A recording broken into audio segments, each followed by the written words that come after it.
Steve Smith, the man, the myth, the legend.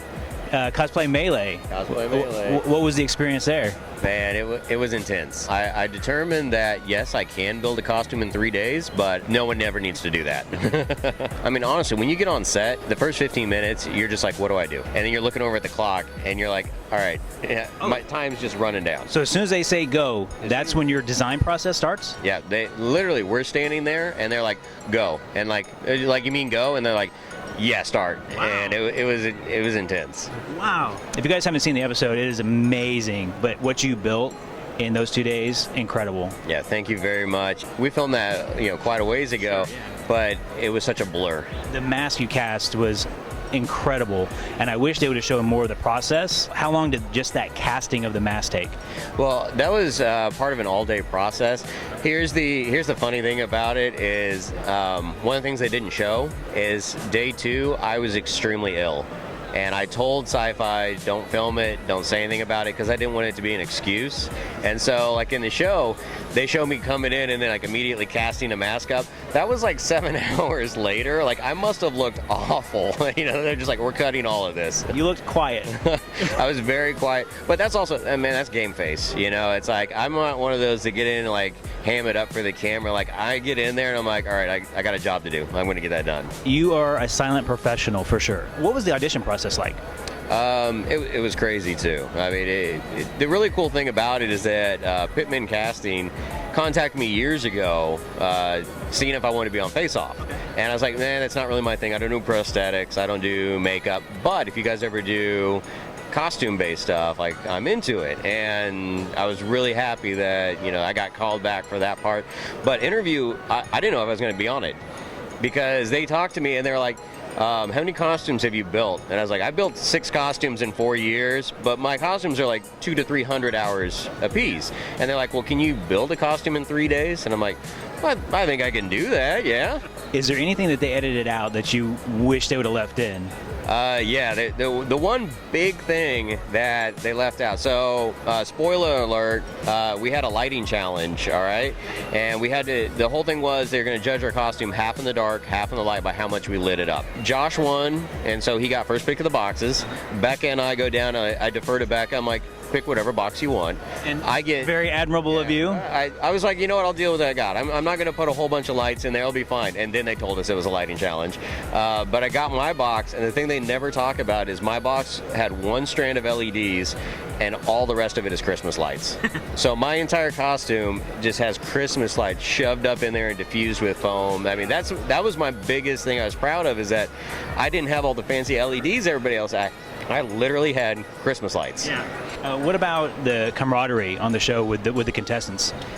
It was awesome. I mean, all of us were really good friends throughout the entire thing. At no point, honestly, during the build process, did we ever even think of it as a competition between us. It was a competition against the clock. All of us were happy for each other of what we had done in that amount of time. And a lot of things that they cut out, too, is like I helped Josh fit his chest piece on him. I was helping Becca. Both of them were helping me, like, fit stuff. They don't have room to show everything, but that's the kind of stuff they did show, the camaraderie though between all of us. SKS Props, how's the company doing? Company's doing really well.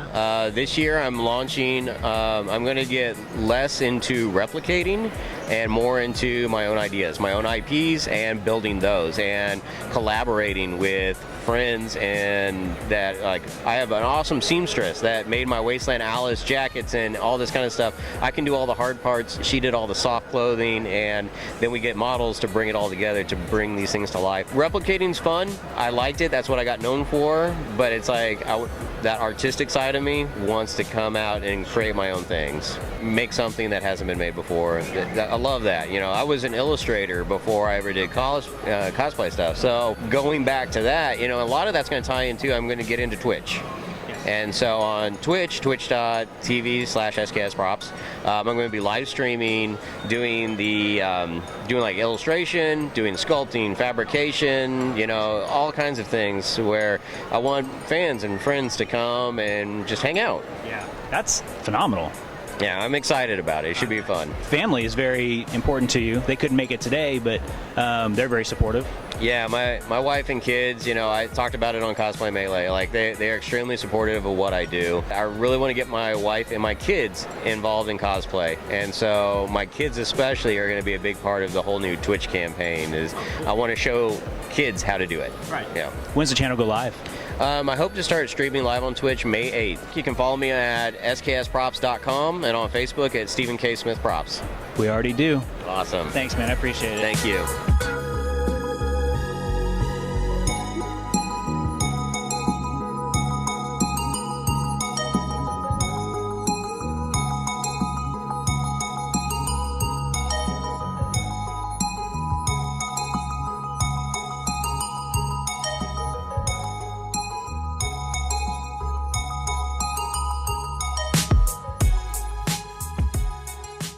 This is Alex with The Finest. Which garrison you with? We're the 234 Tiger Hawks. That is such a badass name. It's a national level costume group, or we have garrisons in about 12 states, and we have members in almost all 50, many more across the world. Lynn, he started the group about 10 years ago. This is actually our 10-year anniversary this year. And he started the club, and it's been going strong ever since. Explain your character. I am a Cobra Viper. I'm in the 86th version, so I have the striping on the legs, the high boots with the knee pads, all of the red forearms. Merissa is a character who defected from Cobra to the G.I. Joe side. So I'm playing a pre-defection Merissa right now. So all I have to do is take this vest off, this shirt, ditch the helmet, and I'm back into Merissa. Cheater. Yep.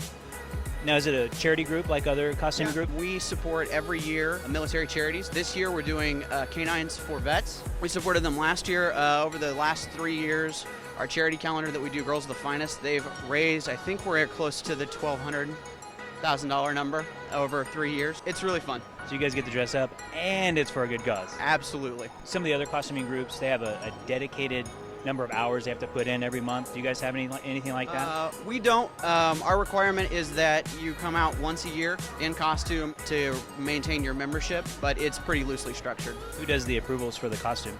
The command staff does.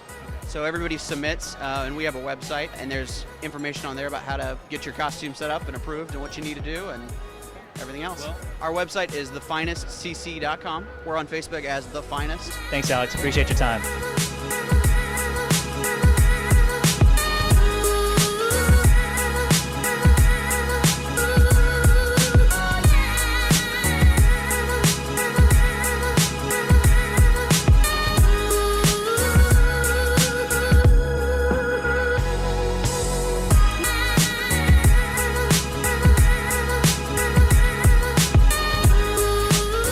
Nancy and Trey and BB-8. What we started off with was the Star Wars Raptor, and he's been down here for about 4 to 5 years now. And the Force Awakens movie came out, and I told my husband that, oh, I've got to do something with BB-8. And immediately in my mind, I wanted to do a Beetle. It's vinyl wrapped? It is. It's vinyl wrapped. Joe Mahoney was the artist that actually drew all of my BB-8 pattern. It does have the Omnibot on the top for the robotic head. We had help from the R2 builders that are out of Omaha. Clay helped us, a good friend of ours, Clay Cardwell, and he helped us with the robotics of it. We've got to still take and try to figure out, it's a rounded roof, so it wants to slide a little bit. So we're going to come up with some ideas. The next one, we're thinking about doing a linear arms inside the car with an electromagnet, and then replacing part of the roof with a acrylic roof, and then it would just move around like a coin underneath a table with a magnet. But we said, you know what, we want the car to have the best personality we can. We're nonprofit. We do everything just for the love of our fans and the love of going and doing stuff. You know, we love Star Wars so much, and to share it with kids. BB-8 got hugged at least 25 times at the Children's Museum the other night. And it melts your heart to see a 3-year-old kid come up and it makes a little sound and it pauses, and then all of a sudden it reaches out and puts its hand on it. BB-8 will make another sound, and then it's like, oh, I'm gonna go, give it a hug. So we love that. That's why we do it, for the kids. Okay, you were telling me about a secret project that you're working on for the future. Absolutely. So I will let the cat out of the bag. We are going to work on the arm coming out of the back and doing the thumbs up piece. The robotics, we're working on the technical piece of that, but hopefully when we're ready to do Planet Comicon maybe next year or during parades and things this year, we'll be able to do the thumbs up. Now there's something else special on the back as well. That's correct. We were down at Celebration in Orlando, and we ran into, his name is Brian Herring. He's the one that did the puppeteering during the movies for BB-8. He signed the back end of it for us. That's so cool. He was so excited, and I think that was probably his first time of ever signing a vehicle. I would imagine. Awesome. I love the car. So good to meet you guys. Thank you so much for your time. Appreciate it. Thank you.